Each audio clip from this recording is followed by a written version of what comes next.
Hey, it's Jay. I wanted to extend a special thanks to those of you who have listened and left reviews on iTunes for this podcast. We're producing this show independently, and unfortunately, that is not free. We have to pay for digital hosting space, software, equipment, websites, and travel out of our own pockets. But we'd love to keep this show going as long as possible. Please show your support for this podcast and give it life by making a donation to www.bigbuckregistry.com/donate or pledge your support by visiting www.bigbuckregistry.com/pledge. Thanks for your support and enjoy the show. Big Buck Registry's Big Buck Deer Hunting Podcast, episode number 123. Jeanne McFall, Extreme Huntress, hunting the big mountains of Idaho.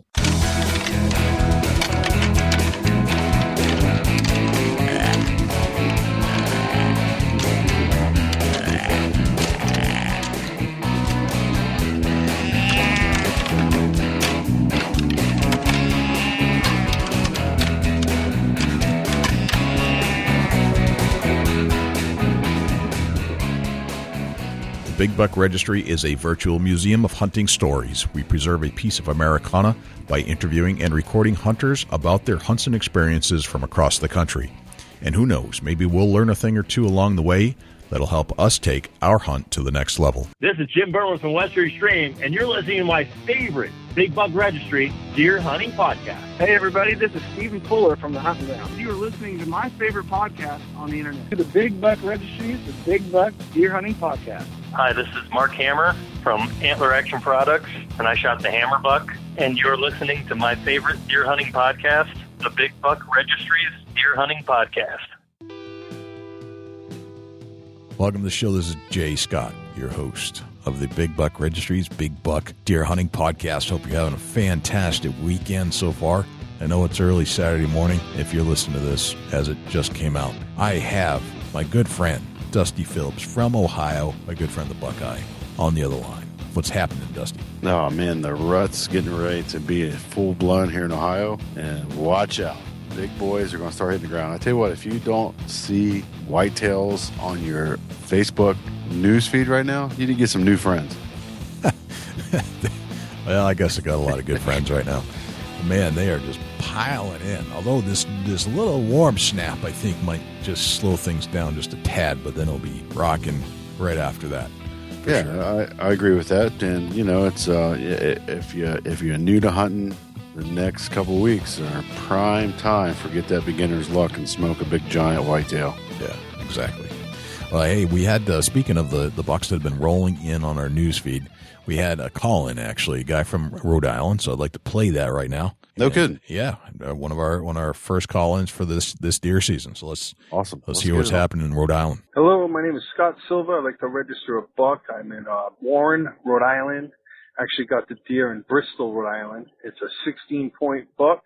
It weighed in at 230 pounds dressed, so I'm thinking it was quite a big, maybe 280 to 300. And I also like to, the purpose of this call is to thank you guys. I listened to that podcast on butchering, and I'll tell you, that really helped me out. I'd love to hear that guy again. That was great. I learned a lot. I've never really processed my own, and I'm looking forward to hearing from more of you guys. And thanks for all the info. I really appreciate it. And thank you. Bye.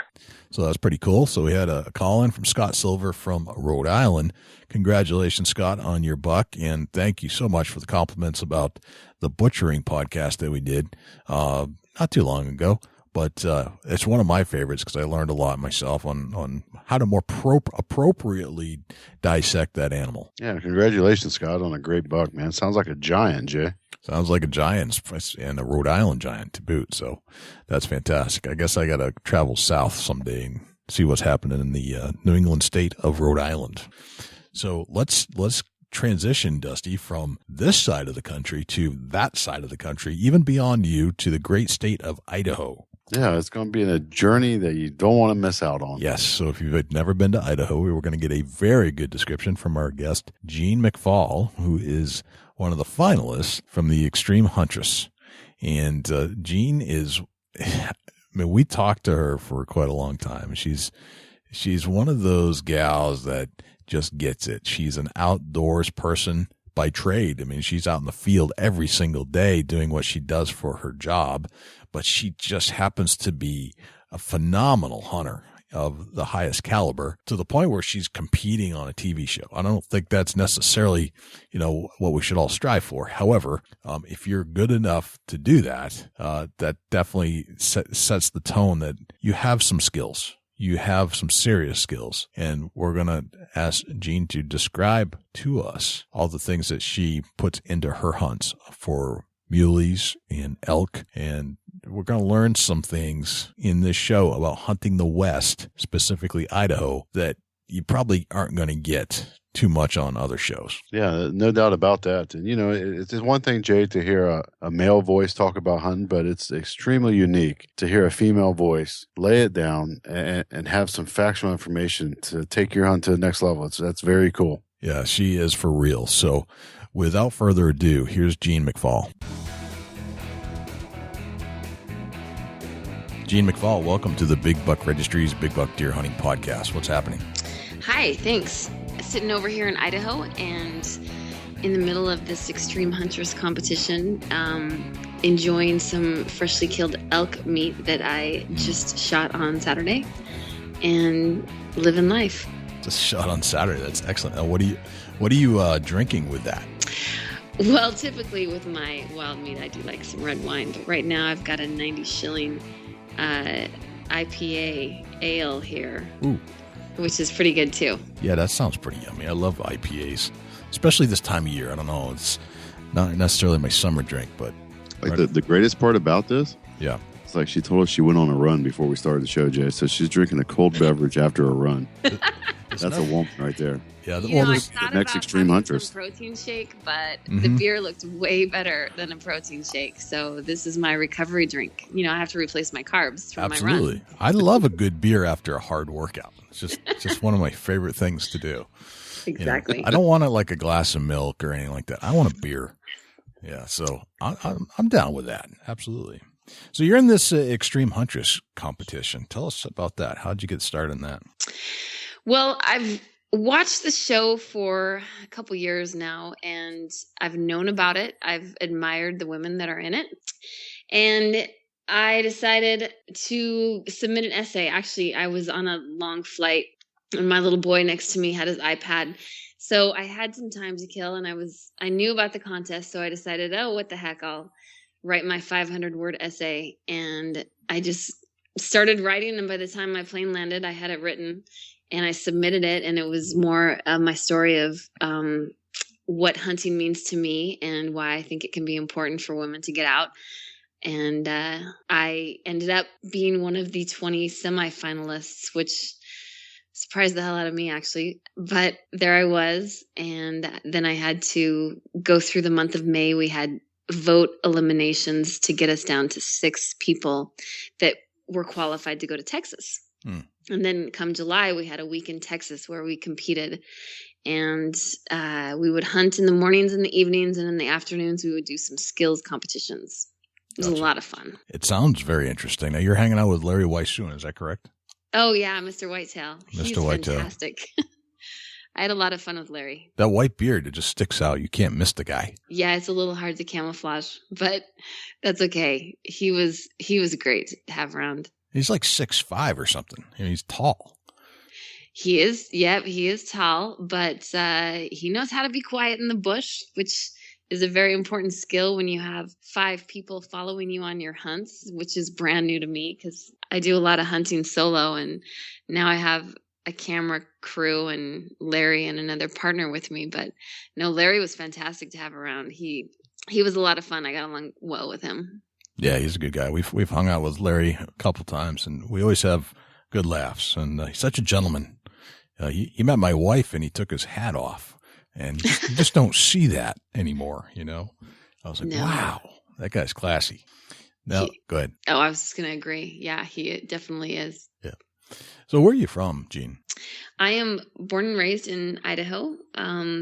Started out in a small town right outside of Boise and moved into Boise when I was a little bit older and right in the Boise area.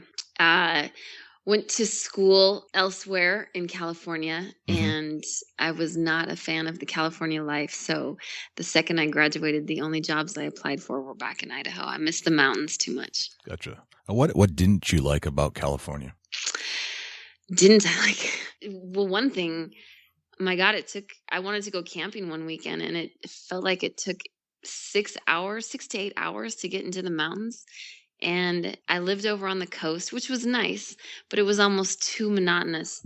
I like adverse temperatures. I like snow and blizzards and getting up in the hill. And it was a little bit too nice and a little bit too many people, and not exactly my type of people so much. They're Californians, which I don't want to piss Californians off. I shouldn't say that.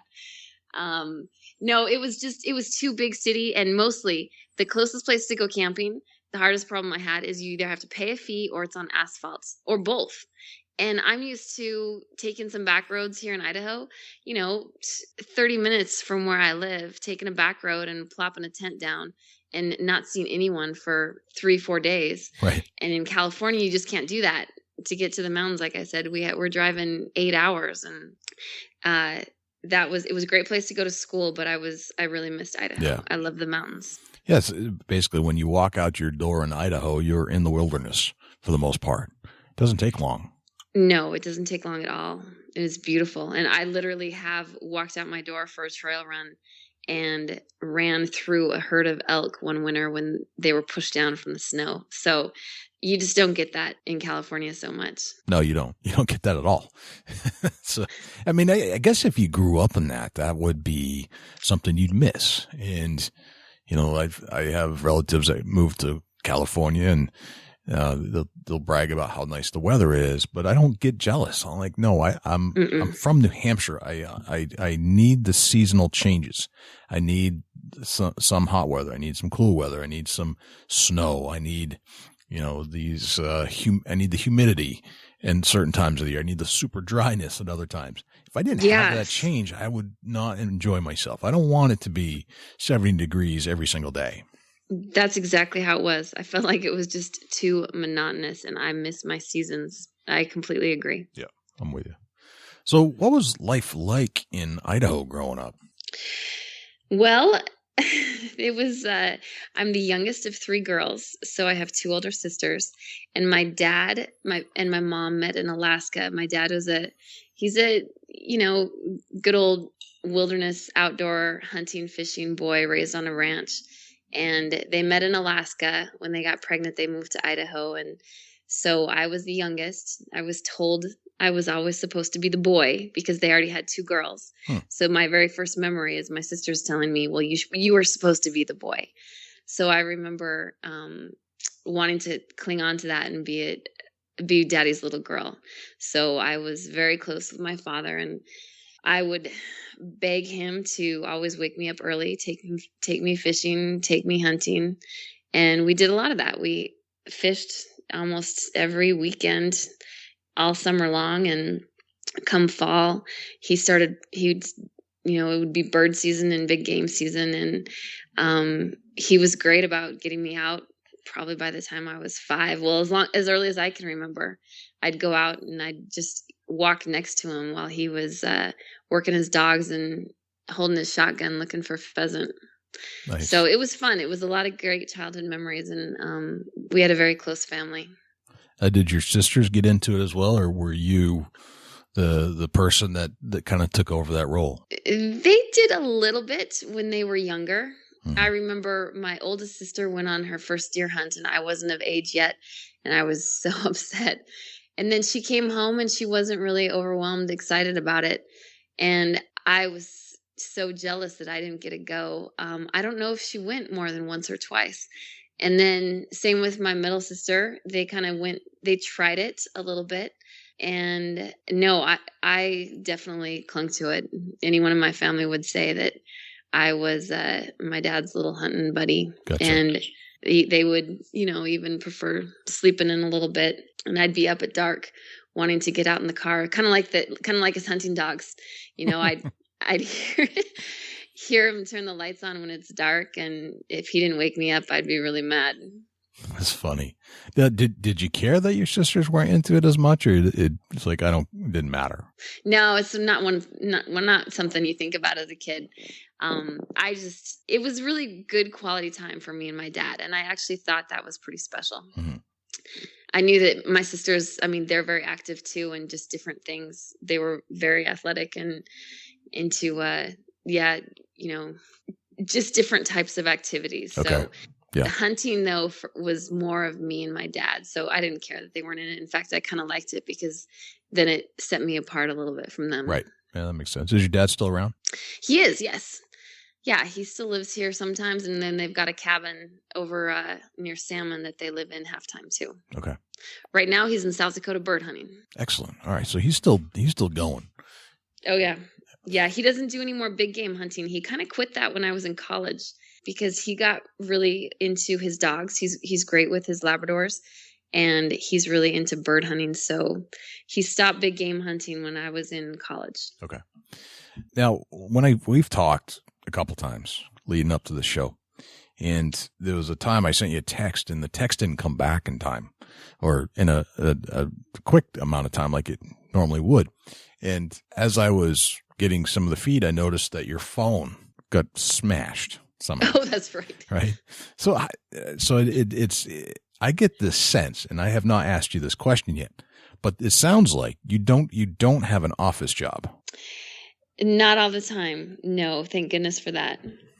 No, I work for Idaho Fish and Game, and I'm an engineer, so I get to, and I'm based in our headquarters in Boise, but I get to travel throughout the state, and it's fabulous. I see some of the most beautiful places in the world, but that's my personal bias. And I've, born and raised in Idaho my whole life, and got out with my dad quite a bit, but nothing like how I am able to with this job. I work on fish habitat restoration projects primarily.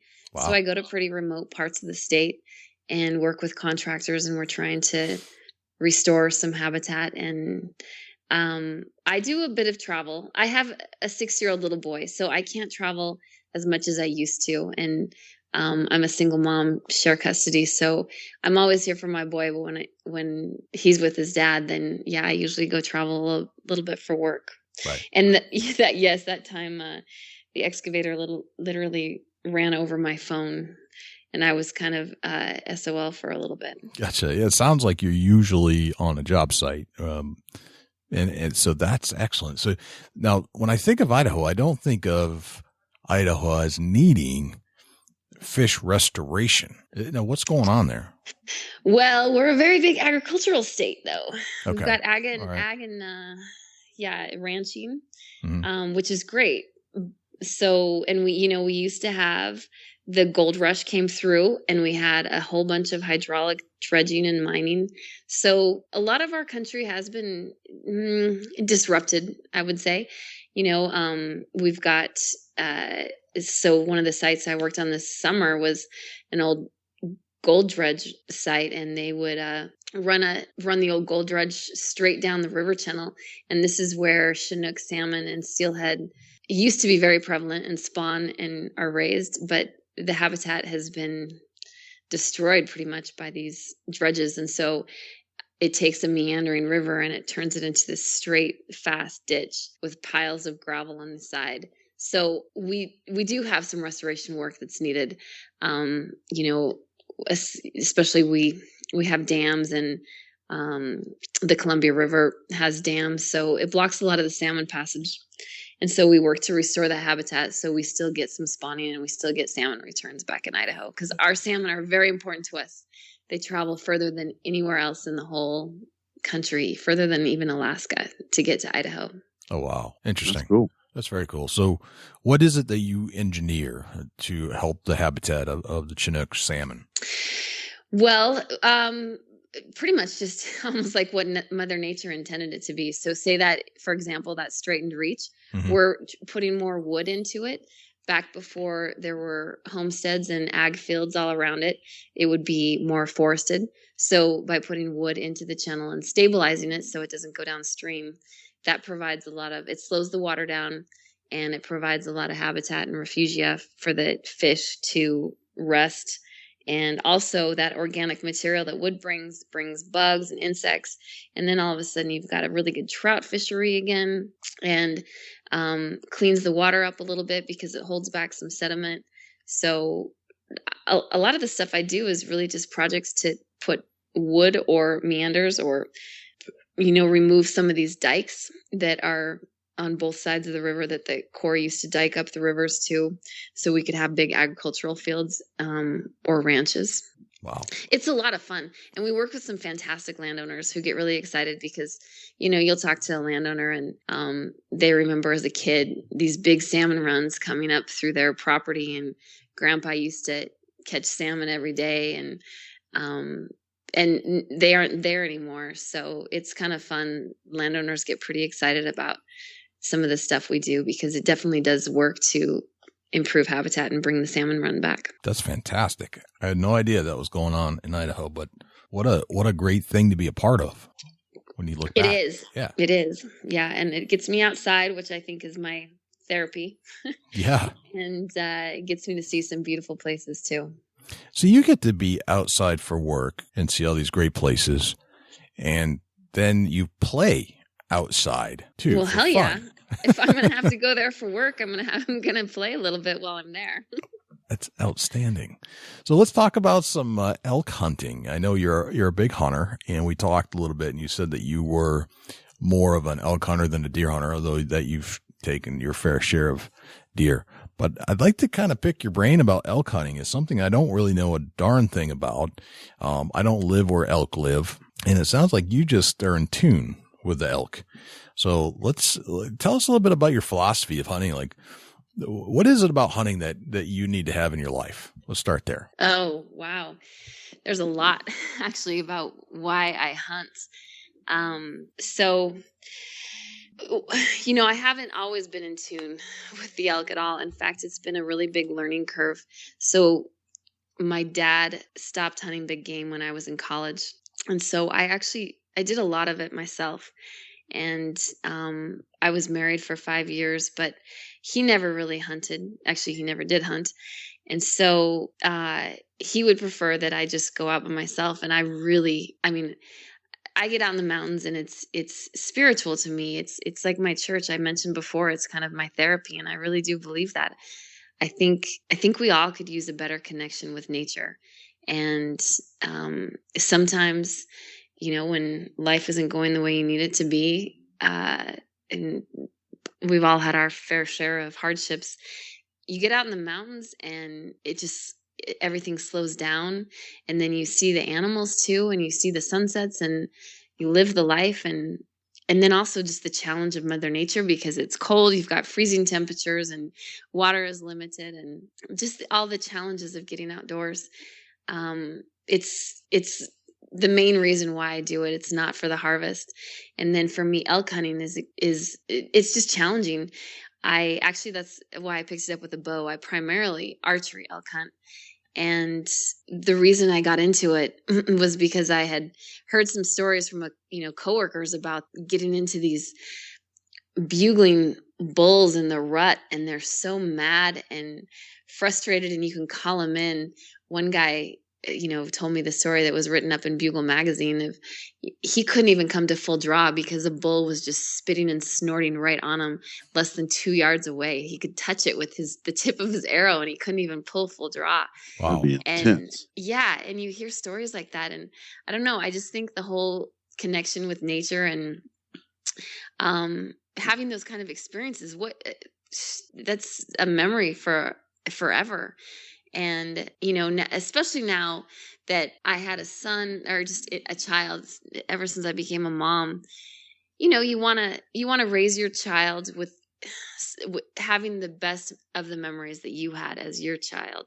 And I'm sorry, as in my childhood. And so my greatest memories growing up were really getting out with my dad and seeing animals. I remember the first time we were just bird hunting, and a porcupine walked next to me, maybe 12 feet away. And I couldn't believe how big a porcupine was. And I still remember it to this day. And I probably was only 5 years old. And it's the memories like that I think are pivotal to a person and their growth. And it teaches kids confidence and survival and self-reliance and all these lessons that you can, and respect that are important as an adult. So I'm probably deviating from your question because now I'm going into my philosophy of why I hunt. No, that's good. But I guess the urge came stronger after I became a mom, and I had married someone who didn't quite have the hunting values or the appreciation that I did.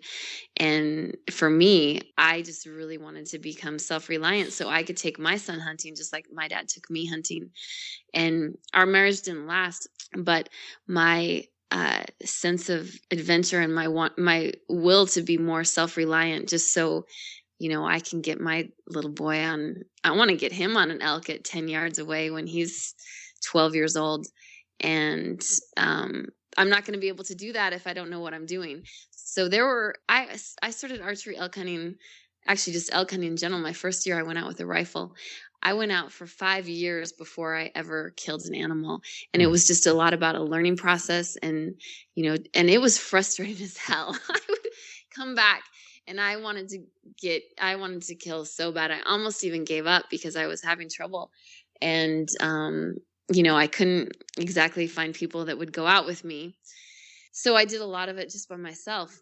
And then I finally did meet some friends through some 3D archery shoots and went camping and hunting with them. And then that's when I got my first kill, which was great. It was in a tree stand and it was my very first spike elk. But it's one of those skills I think is important, and it's the kind of memories that you just remember forever. And that's the kind of bond I want to have with my own son. So Gotcha. I just get out so I can experience and get better so I can teach him.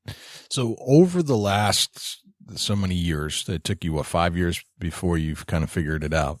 What were some of the things that you realized you were kind of making mistakes doing and then had to correct? Were there some things that stuck out in your mind a little bit more than others?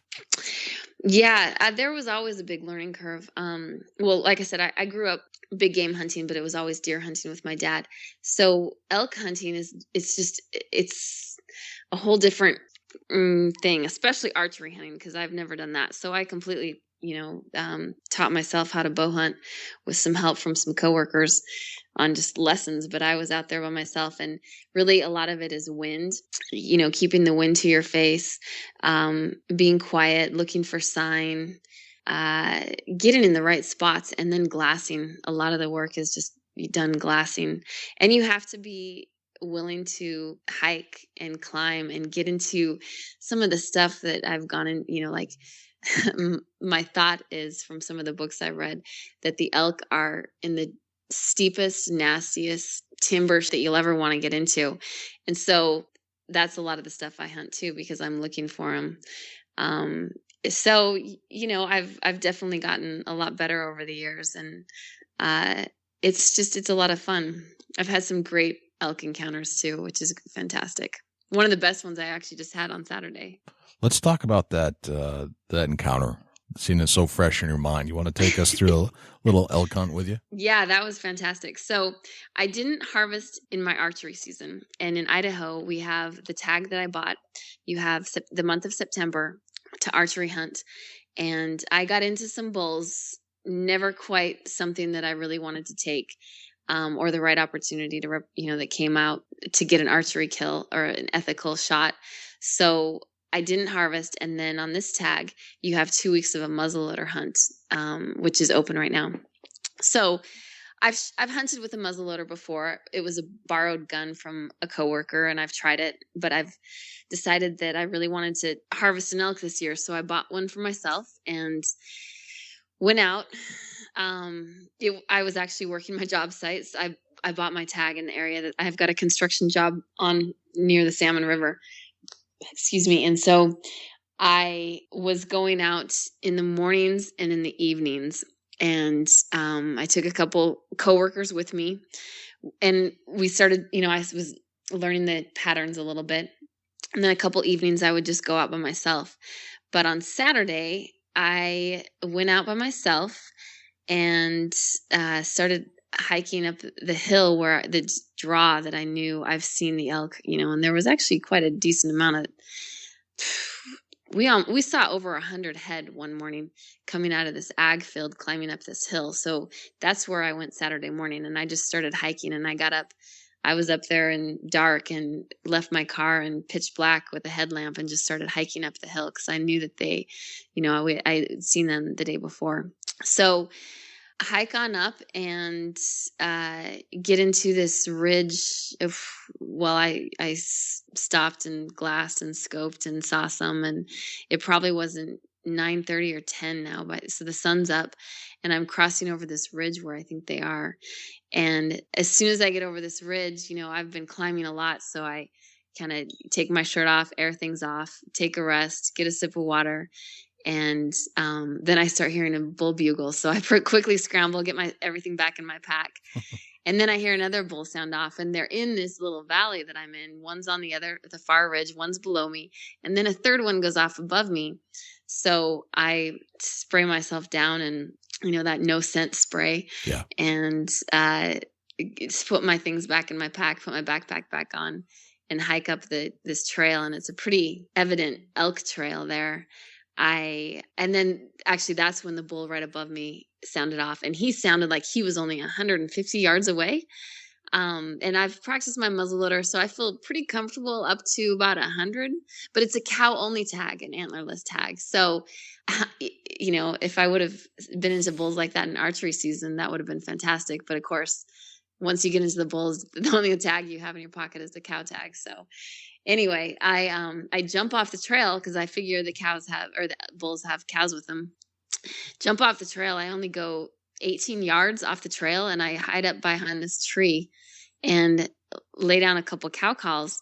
And sure enough, this young elk starts coming up the trail, and he just, he responds great to my cow calls. He comes running in, right in my view. It was a 17.5-yard shot with my muzzleloader, and I smoked him. Wow. It turned out to be a small bull, but he was still legal because his antlers were so small. So it's still antlerless, but, 17.5 yards. And I was thrilled. I start calling my buddy down in Salmon, my coworker, so he and his wife can come up and make a couple phone calls and go over. And, then I'm like trying to position this dead elk so I can take some selfies. Right. And you probably saw my post too that morning. So I was trying to take some selfies with this dead elk, and I can still hear these bulls going off around me. So I text my buddy. He's just arrived, bringing my truck to the bottom of the hill, and they're starting their hike up. And I lay down a few more cow calls, and sure enough, this bull starts walking up, and he just walks up the trail, and he was a pretty nice 5x5. I mean, he's, a small 5-point, but I would have shot him in archery season in a second. Right. And he comes up the trail, and I'm just laying there right next to my cow, and good thing I flipped my phone on record. So I got video of him coming up the trail. Yeah. And right next to us, he was probably about 3.5 yards away, less than like 10 feet away from me. And he just walks right past us, kind of sniffs in the air a little bit. And I had just been laying down by my cow. And even on the video, you can see a dead cow in the forefront, and then this big bull walk right past in the background. And, it was just really cool to see an elk like that just come right up the trail, and it never even got scared. He just kind of wandered up a little bit further, smelled in the air, licked in the air, and then kept going. It was pretty phenomenal. That just doesn't happen every day. It doesn't happen every day in my life, I can tell you that. That's amazing. So, I mean, this is just part of the Idaho culture, right? I mean, as a resident, the tags must be cheaper or more available. Is that correct? Yeah, tags here are not very expensive at all. I actually had bought a second tag too, and second tags you have to pay non-resident fees, but even non-resident fees, it was maybe $400. It's not terrible. But yeah, for a resident, I buy a whole sportsman's package each year, so I don't actually know what the individual elk tag is. But I get the sportsman's package, which comes with your wolf tag, your cougar tag, your bear tag, turkey, salmon permits, the whole 9 yards, fishing, hunting combo. Now, I'm just trying to visualize this because that's not anything I see on my bullet list on my hunting license at all. And it's just a totally different concept of hunting compared to what I'm used to. But that's fantastic. What a great rundown that you can just over the counter as a resident hunter, go get that. Oh yeah. And I think that altogether only cost me like maybe $150, $157, I think is what the Sportsman's package is. That's crazy. Well, then we do have to buy our individual tags, but I think that comes with the tags. Sometimes you have to buy tags. But no, in general, it's about $160 to get all those animals. Wow. So are there go ahead. I was going to say, not that I've harvested all of them, but I like to have them in my pocket because if I'm out there elk hunting and a cougar comes by with my bow, that would be quite the kill, and I'd happily take it. Absolutely. So what is? I mean, are there that many elk in Idaho, or have I just not ever realized this? We do have a pretty decent population, but it's if I made it sound easy, I probably shouldn't have. I went out, I don't know how many days I went out in September because of my job and my son. I think I only was able to go out maybe 10, 11 days the month of September, but I was hunting hard and up in the mountains, and I had scouted in August, and it was a hot September. The animals weren't active. They weren't bugling. And it was a challenging September all around the state for archery hunters. So I didn't harvest. It's definitely not ever guaranteed, but nothing in hunting is guaranteed. It just happens to be that I've been hunting this unit now and scouting it since August. So I finally, in muzzleloader season, located where a decent population was hanging out. Okay. So no, it's tricky. Like I said, it took me 5 years before I ever killed an animal. So that's why that encounter was so spectacular for me, because seeing an elk walk within 10 feet of you, that doesn't happen to a lot of people. No, definitely not. That's a great experience. So now, because we are the Big Buck Registry, let's kind of transition away from elk hunting a little bit and talk about some deer hunting and how elk hunting and deer hunting are similar, or maybe some of the techniques that you use are similar, and some of the things that aren't. Let's start there. So what are some of the similarities that you can draw from your experiences in Idaho between elk hunting and mule deer hunting, for example? Well, I think with big mule deer hunting around here, you still have to do quite a bit of scouting. We have some really nice trophy mule deer, and I have a couple friends that go after those pretty heavy each year. And there's controlled hunts for those areas too. Sometimes you can get lucky with an over-the-counter general season harvest tag or harvest, but we do have controlled hunts for our areas where we manage for larger mule deer. And the same sort of work ethic is going to go into it for any large animal like that. A lot of scouting, a lot of time glassing, and sometimes a lot of hiking and climbing as well too. Although mule deer, we have a decent population closer to our desert too, so it's not always up in the timber and the mountain areas where I usually hunt. We have a pretty good population lower down in some of the warmer country. Okay. So Idaho is diverse in some of its terrain, it sounds like. Oh, extremely diverse. Yeah.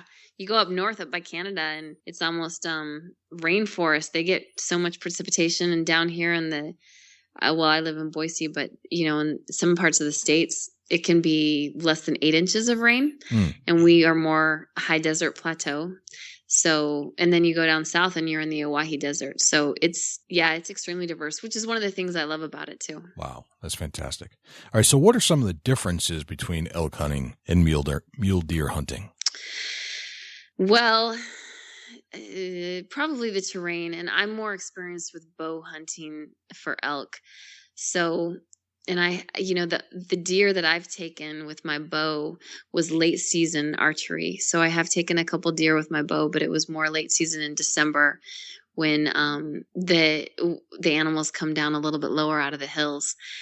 They're usually in different areas. You don't find your elk herds in the same zones you find your mule deer. The ruts are different. The timing of the rut in September, elk are going crazy. Well, usually this year it was a little bit later. The deer, their rut is later in the year, later in the fall. And, just their behavior patterns.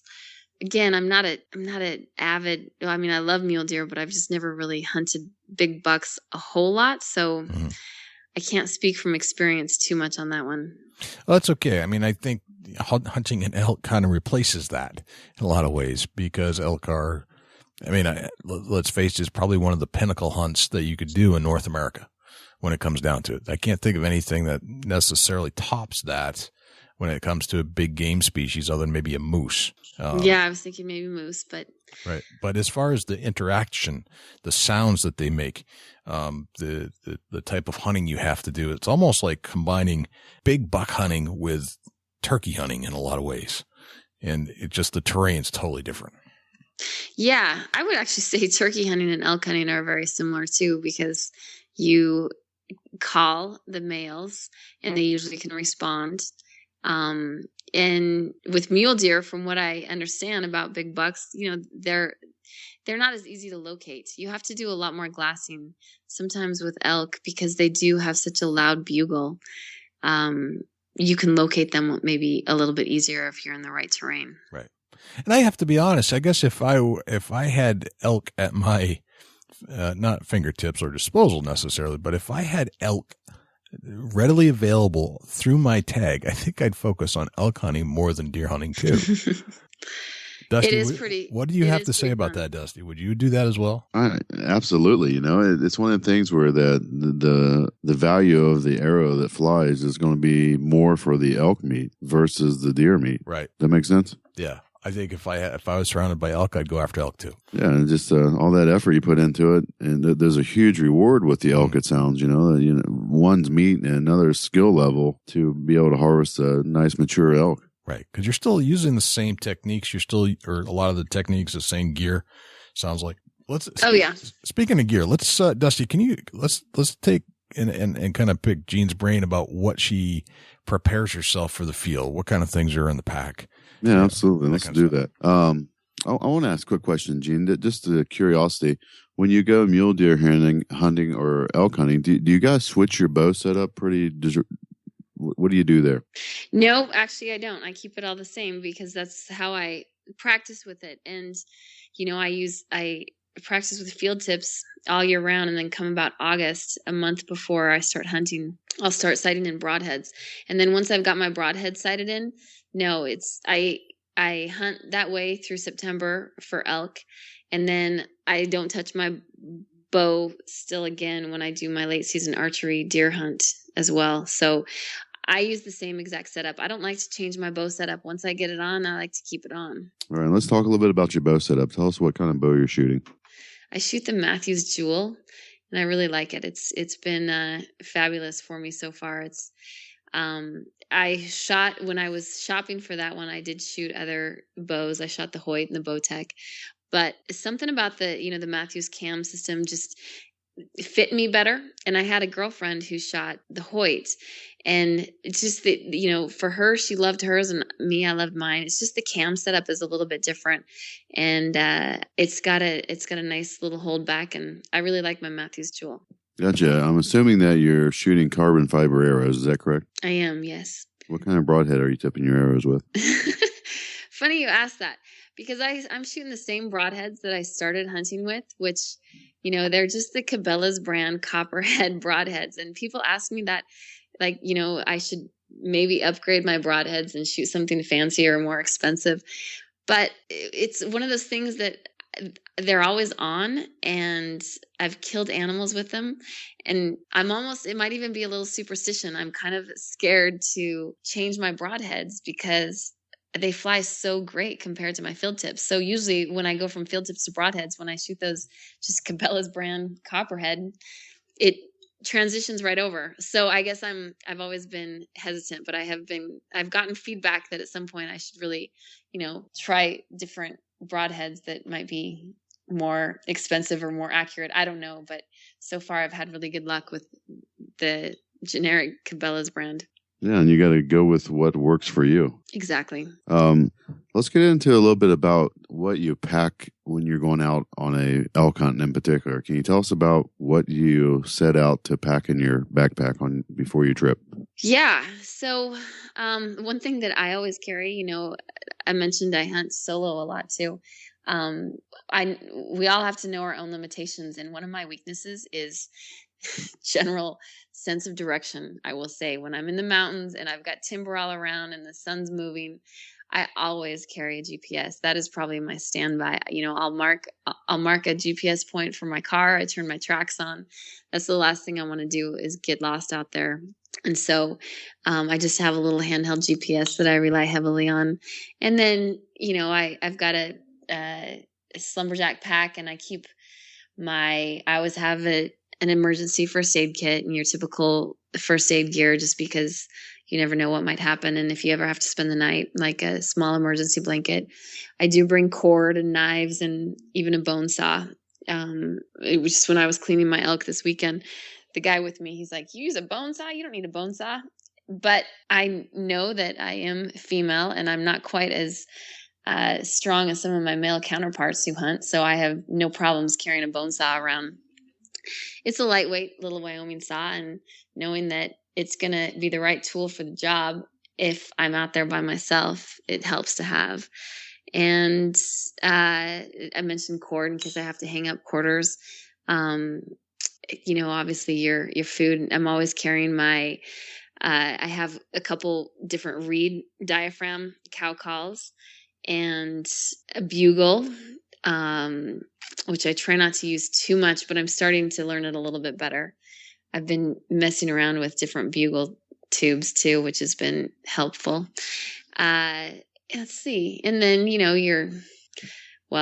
I'm thinking knives, GPS, emergency kit, adventure kit, first aid kit, and extra gloves, extra hats, those little, what are they? Those little heat warmers, heat pads for your feet and your gloves, just in case I do get caught out in a cold night. And then of course your matches. I probably have waterproof matches. I have 2 things of flint. I carry this little fire starter kit that has the homemade, I don't know if you've heard this trick, you probably have, but cotton balls with petroleum jelly smeared all around them. I keep those in a little pill box in my pack, just in case I have to ever build a fire and that petroleum jelly starts on fire like nothing else. No kidding. Yes, that's my little emergency in case I ever have to build a fire for myself. And I think that's the, then your essentials like food and chapstick. And I carry a little bit of water, but I also, because I'm female too, I don't like to have a huge heavy pack. I carry a standard 1 liter water bottle that has a filter on it. So I may carry only 1 or 2 liters of water, but then I also carry this little filter bottle so I can just filter water when I'm out too. That's quite a pack. That's a great pack. I like the petroleum jelly trick. I have not, I've never had to do that, but I didn't know that Vaseline burned like it did. So that's a great idea. Oh yeah. It's that petroleum in there. Yeah. Very cool. Interesting. Let's get in a little bit about what kind of camouflage do you wear as a female hunter? I've gone through different stuff, different clothing, and that's a good question because there's not a whole lot out there for females. And the stuff that is out there, for me, I'm almost 5'9", 5'8.5", and I've got pretty long legs. I have trouble with the female clothes because they seem like they're a little bit short. This year I got into cryptic pants and cryptic gear. I use the Highlander camo pattern. And man, I tell you, for being a long-legged female, those cryptic pants fit better than any pants I've ever tried on, including, some of the stuff that's geared towards women. They may have, your standard male pants have maybe a little bit higher waist, but these ones fit me perfect. I love them. So I'm not a fan of the female clothing gear. I kind of look at Cryptic more as that's my gear. So I like their Highlander pattern. I've had a lot of fun with that, and that's what I use. Very cool. So yeah, it makes it nice to hear that you found some clothing that actually fits a female hunter, and that's something that's very valuable for a few of our listeners. Yeah, I have definitely gone through my share of different clothing, and it gets expensive. So it's nice to find something that fits well. So yeah, for sure. Good deal. Gotcha. So, Jeanne, let's talk about the Extreme Huntress competition a little bit before I get into my closing questions. So you're in first or second place. You've made it through a couple of rounds, but there's also this voting component, correct? Yes. As of now, I think we've played 5 episodes, and I scored first in the first round and tied for second in the second. And those are just the skill classifications, or the skill scores. That's 30%, but there is this voting component, which is another 30%. Okay. And then the judges account for 40%, and we don't know the judges' scores because they kept them to themselves, and they were judging, the whole competition, primarily our hunts and our hunting style and ethics and skills while we were hunting. Okay. And when does the voting end? The voting doesn't end until all the episodes have aired. Okay. So there is a new round of voting with each episode, and the episodes air Mondays and Thursdays, 8:30 Eastern. And they've had some technical difficulties, but what's supposed to happen is that when they air the episode on those Mondays and Thursdays, then the voting goes back down to 0. And then each, people can vote for their favorite huntress following each episode. And it's going to go on. They've told us 13 weeks. So 26 episodes twice a week, 13 weeks through December. And then that would be the end of the voting. Actually, I think we can vote all the way up until January 1st, and then they turn the voting off. And so even by January 1st, we wouldn't have a perfect idea of the winner because the judges withhold their scores, and they account for 40%. So we actually don't find out who wins until we go back down to Dallas for the annual Dallas Safari Club convention. Yep. Which I've never attended yet. I'm looking forward to. Yeah. I hear it's rather large. And the Saturday night banquet, I've been told that they get us up on stage and then they announce the winner at that point. Very cool. Now, where would we go to vote? Do they give you a web address or anything like that? Yeah, it's the same address to watch the series. Okay. So it is www.extremehuntress.com. Okay. And that's just spelled out. And also there's links through my Facebook page too. Okay. Because I do try to promote it, every time we've got a series coming out, an episode coming out, because I've got friends who don't go on the website. So I'll just put a plug. Hey, there's a new episode out. Here it is. And it's extremehuntress.com. And then you can watch the episodes from the homepage. And then there's also a vote now button that you can hit, and it brings up all 6 of us, shows, the vote numbers, and then you can vote at that point. Okay. What do you like your odds or your chances of winning this thing? I'm going to kick everyone's ass. All right. I like that attitude. Very nice. No, the voting has not been, super favorable for me because, I think just that other people are more social media linked, I should say. Before this, I didn't really have much of a Facebook account or Instagram, and so I'm trying to grow that. But Texas went good. It was a lot of fun, and I did okay. So I'm hoping that I get a good amount of voting support, and I'm in the running. Excellent. All right. Well, we're pulling for you, as we have pulled for certain huntresses in the past. You're number 1 on our list, just so you know. Oh, thank you. So, Jeanne, if you had one hunting tip to share with the world that's the best tip of all time, that you consider the best of all time, what would that one hunting tip be? Just one, huh? Just one. What I always tell myself, and even went through my head this weekend, is be patient, but be aggressive. Because sometimes you have to act quickly, And there's been many opportunities where, patience and aggression usually don't go hand in hand, but you have to know when to do either. And a lot of times you're just going to have to sit something out and sit animals out. But then sometimes you can't sit too long. So I guess that's probably not the best tip, but it's something to think about. And that was running through my head all day on Saturday, is be patient, but be aggressive. And, that kind of just comes with experience with your animals too, of what you're hunting. You have to know their behavior patterns.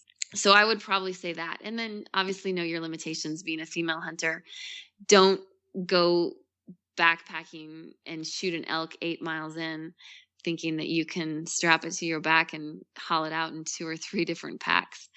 I think as a female hunter, it's more important for us to know our limitations, and that comes in mind a lot for me. Like if I'm solo hunting, I try not to go too far in the backcountry, and I try not to go too far out of cell service, because the last thing I want to do is get an 800-pound bull down and not have the resources to be able to bring the meat home safely. Gotcha. No, that's a great tip. And that's a problem that elk hunters would face, but deer hunters may not, because of the size of the animal in a lot of ways. Mm-hmm. Yep. That's great. You said you read a little bit. Is there a book that you like to reference that taught you more about hunting than any other book? Yeah. When I first was trying to learn, I would get some CDs, some DVDs. Corey Jacobson has some great elk hunting tip blogs and DVDs. And he's also from Idaho, the world champion elk caller. And I've gone to a couple of his seminars, but one book that goes way back from when I first wanted to do it, it was actually from Mike Eastman, The Eastman Way, Elk Hunting the West. And I've studied that book, and I've taken it and sat in tree stands and blinds with it. And it's just called Elk Hunting the West, The Eastman Way by Mike Eastman. Okay. And that's been good. And then, I've kind of followed Cameron Haynes a little bit, and Cam Haynes has a backcountry bow hunting book has some good tips too. Okay. Very nice. All right. So is there a thing, an item, a good luck charm, a pacifier, whatever you want to call it, that you have to take into the woods with you, or you just feel naked without it? What's that one thing for you? I'm trying to think. I think the only thing I rely heavily on, really, I'm not a superstitious person, but I always have to have my GPS. And yep. I told you my sense of direction is not the best. So no, just my GPS. And actually part of the reason I like being out so much is that you have those challenges and you don't have a thing to cling on to. It's just you and nature and the animals and your own survival skills. So other than not getting lost, no, I just enjoy the time by myself and a little time to reflect and slow the world down a little bit. Nice. I like that. It's a good answer.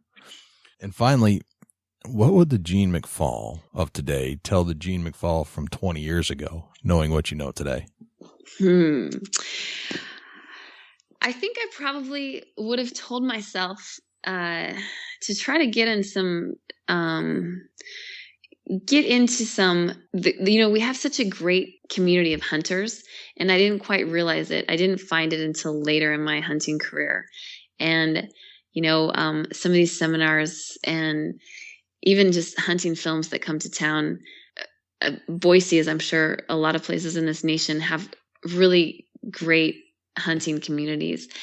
And I wasn't really aware of it until people got behind me on this competition, and local folks and, local names that I've known that are great hunters have come out and supported me. And man, 20 years ago, I wish I would have just had the know-withal to go find those resources and go to the archery shops or go to the 3D shoots and just kick dirt with these hunters. And I think I would have learned a little quicker from other people's experience, since my dad never took me elk hunting.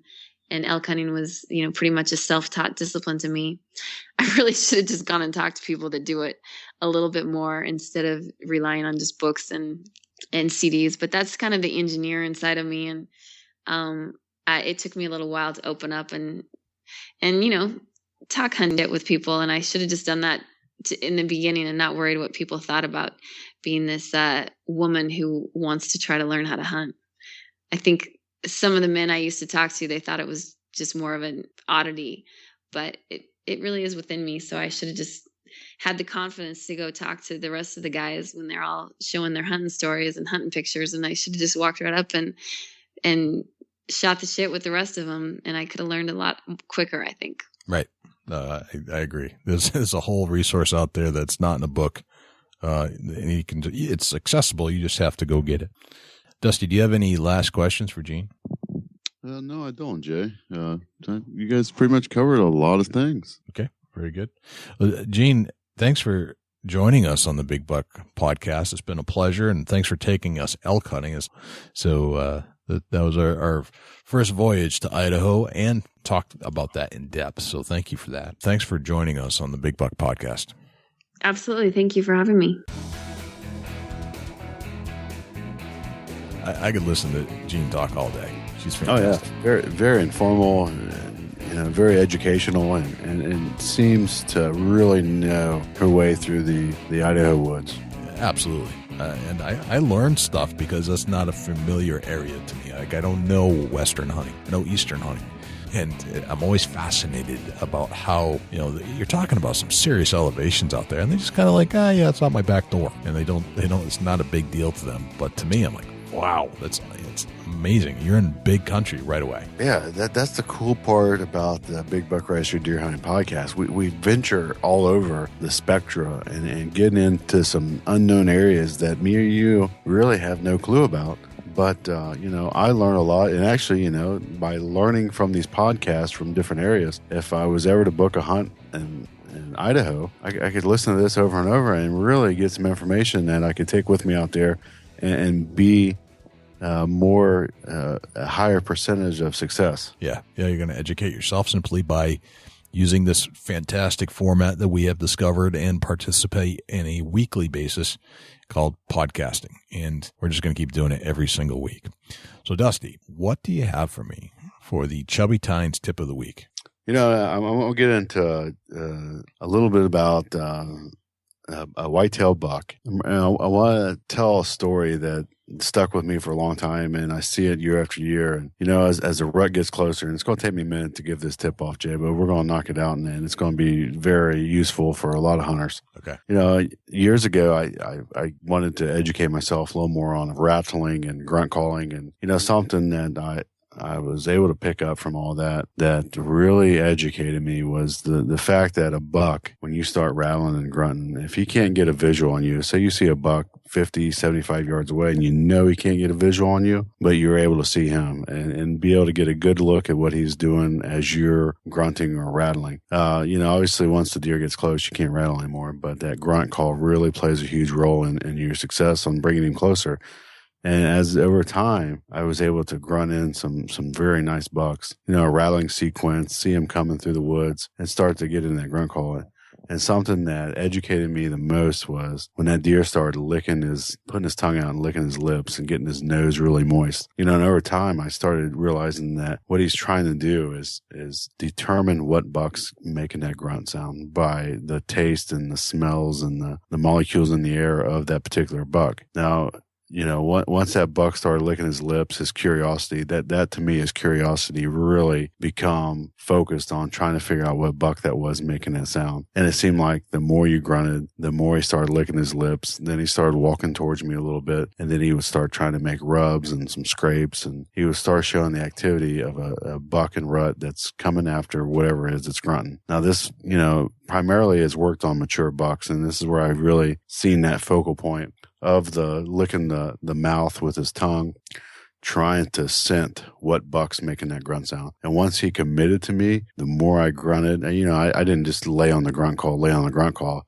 but as he was coming, he was licking his lips, he was scraping on the ground, he was making some rubs, and almost like he was trying to make some licking branches. Yep. And I don't know if that was to clean his nose, put some different smell on his nose, and then he would lick his lips and try to pick up some scent in the air. But that buck reacted just like that, a lot of tongue action coming out of the mouth, going up to the nasal passages and putting the moisture on the pad of the nose. And over the years, that's something that I really focused on. When you can get a buck to start doing that, that means that the curiosity level is super high, the aggressiveness is super high, and he's going to actually try to walk, get a little bit downwind of that grunt, and that's time to take advantage of what the opportunity to make the shot for that buck with his curiosity, getting himself killed. That's awesome, man. That's a great tip, and that's some stuff that you don't get to see all the time when you're out there, but if you do start to see that indicator, man, look out. Yeah, it's just it's almost like their way to inform you that they're very interested, and their curiosity just blows your mind that they got to figure out what deer that is.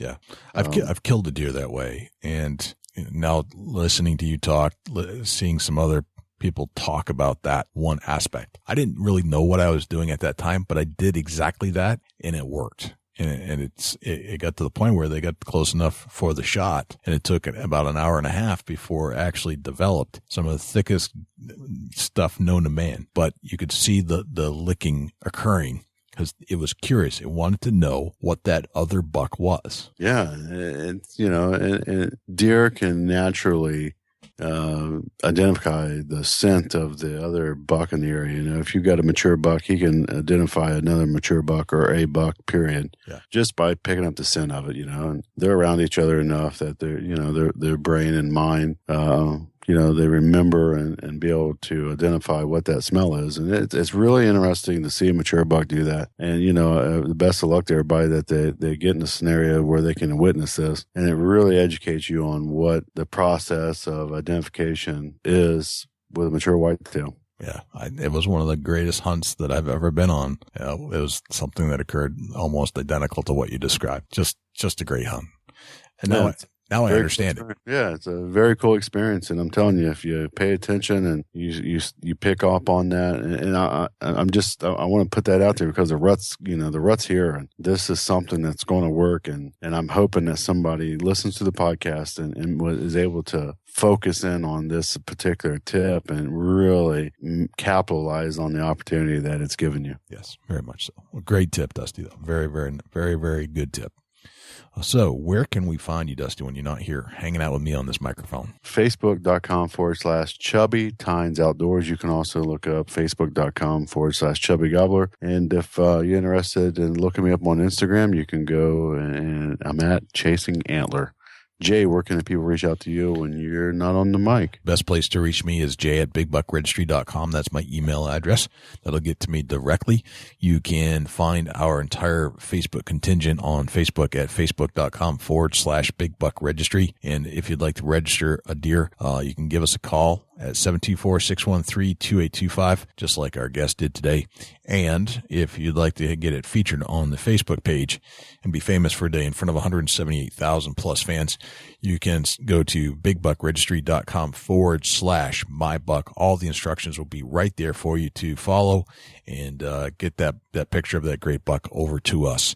You can also find us on Twitter at twitter.com/bigbuckregistry. And if you're a subscriber, you can actually subscribe to the show. Or if you're a non-subscriber, you can subscribe to the show by hitting the subscribe button right there on your iDevice.